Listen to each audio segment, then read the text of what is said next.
Hey K-pop stan, this is my first video. Welcome to my YouTube channel, and I'm so happy and excited to annoy you with my rants, essays, and opinions. So as a theme, some of you in Instagram decided that in today's video I'm going to explain why I think that the third generation K-pop group were and still are one in a million. Because in the third generation we got big names such as BTS, Blackpink, Mamamoo, EXO, NCT, 17, Monsta X, GOT7, EXID, G-Friend, Twice, Icon to say the least. And today we'll get into the reasons why I personally think that nobody compares to that generation. So without further ado, let us start.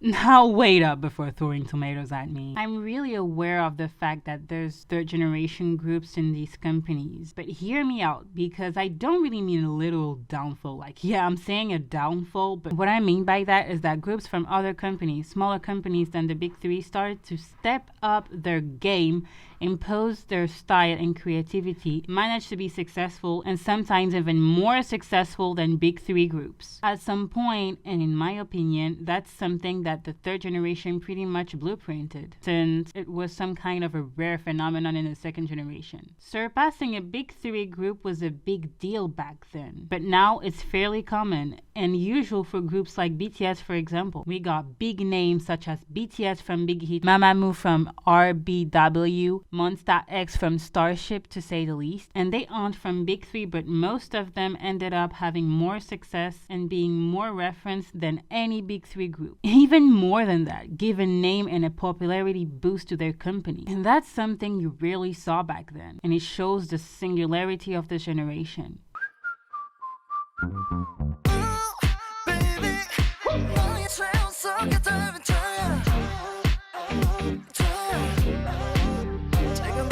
Now for this one, if I say that third generation groups concepts are original, that could be considered a lie. Wait, no, a half lie. Because if we have a dark, sexy, or cute as a concept, it isn't honestly something that started from them. However, if it's about the way, the manner they portrayed and embodied it, that's another story. Let me give you an example to make it clear to you. We have BTS who embellished a dark concept with some dark storyline. Fucking Jungkook levitating in the air in blood, sweat, and tears. Like, where the fuck did they get ideas like this? EXO that contrasted a cute and color concept with adult references, with each members being assigned a superpower, and that again in a subtle way in KPOP. Mamamoo, who literally redefines sexiness in each and every comeback they make. Blackpink, who practically contrasted the cute and bad girl concept when they debuted. Like, that was revolutionary. So the concepts are familiar for the most, but at the same time so refreshing in their own way that they make their own identity out of it. And speaking of which,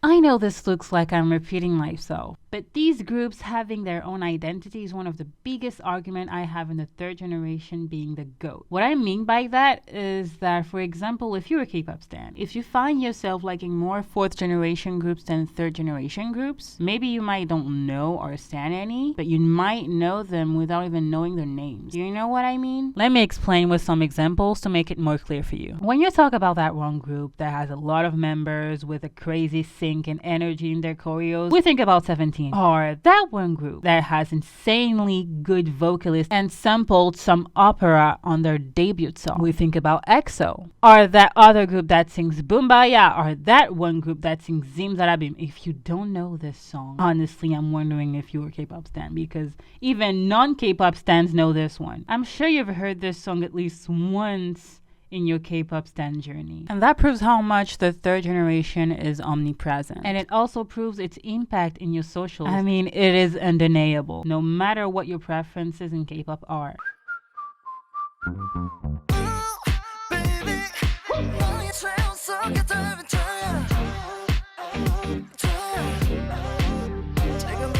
This is something I noticed since they didn't invite or mostly not invite any third generation groups in the last Mnet Music Award or Melon Music Award. And the room felt incredibly awkward and empty. And not only because there was no public, also because compared to the years we had before, like bitch, I'm talking everything. I'm talking stage presence. I'm talking my faves interacting. I'm talking bitch crazy ass performances, crossover performances, fan cam memes, and oh my god, I miss it. Music awards shows in the third generation era were another fucking level. Maybe I'm speaking too soon when I'm saying that, but it is undeniably the best awards shows of all times. The most historic and entertaining one. And a big replacement for my yearly VMAs and EMAs. Yeah, because for those who don't know, I'm a big pop culture obsessed too.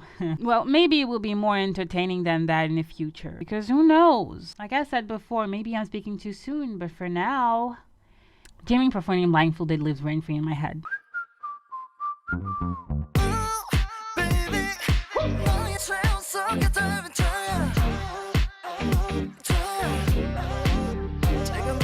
Now, that might not be the case for all the groups I referred as before, and maybe what I'm saying will age like milk, but if we're talking statistics and we compare them to those second generation groups who are still active till this day, and I'm talking about those who aren't from the big three, and yet again, there's still very few. Several third generation groups have beaten the 7-year contract curse, and now we're still waiting for the rest. I'm looking at you, Blackpink and EXO, and for me, that amount is fairly enough to say that that curse was beaten, even though we still think of groups like AOA, GFriend, and Lovelyz who unfortunately didn't beat it. The percentage of those who did is fairly enough to me. If you want me to say names, to say the least, we have Twice, BTS, 17, and several more.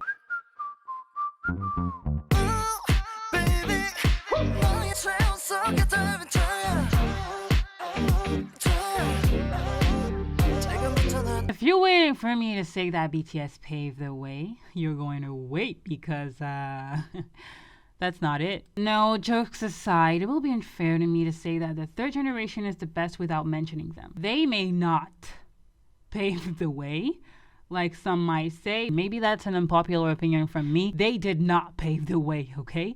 But they greatly contributed at K-pop and Korean culture being more brought to the world. They imposed their style with their music that impacted millions of people with their love yourself message, for example, traumatized some sensitive souls with their storyline. Okay, I'm talking about me for this one, but you guys, y'all remember? Some of you might be thinking about the recent drops, but no, what I remember are songs such as I Need You, Run, Spring Day, Not Today, and Blood, Sweat, and Tears. All that with a touch of mystery and a big question mark to let fans make their own theories. Like, you guys, y'all remember theories? By creating that, they greatly contributed to the third generation being that successful and iconic. BTS are undeniably and factually the biggest name of this generation, and if you're honest with yourself, you would admit it. Next point.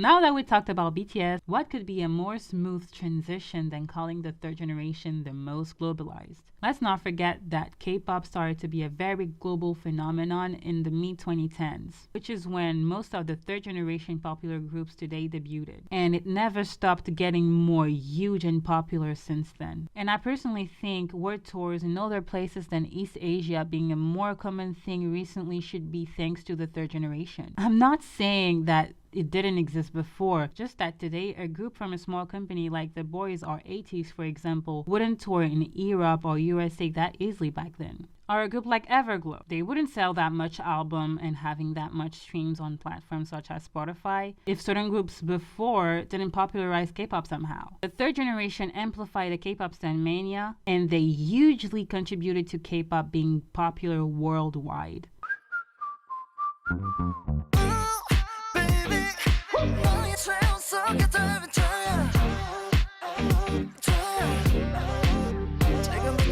third generation groups being a big inspiration for the groups to come, or as they are commonly called, the fourth generation groups, is a non-questionable fact. And I said inspiration, not plagiarism. Don't put words into my mouth. A lot of concepts created on the third generation are being recovered in the fourth generation, such as the superpower concept EXO had and got transformed into the whole Kwangya by SM, a universe that NCT and aespa are a part of today. Also, that storyline thing that BTS had and TXT took over. And it's not only about concept, but also in a group's identity, because I personally think of a mix of Blackpink and Red Velvet when I see aespa. They're bad girls but cute girls contrast, or a mix of EXO and 17 when I see the boys. Amazing vocals and musical choices formed into energetic choreos, or BTS and ENHYPEN, and so on. And I'm in no way saying that these groups have no identity, nor am I saying that the third generation didn't get some inspiration from their seniors too. The fourth generation is still in their process, and I know they will write their own path soon too.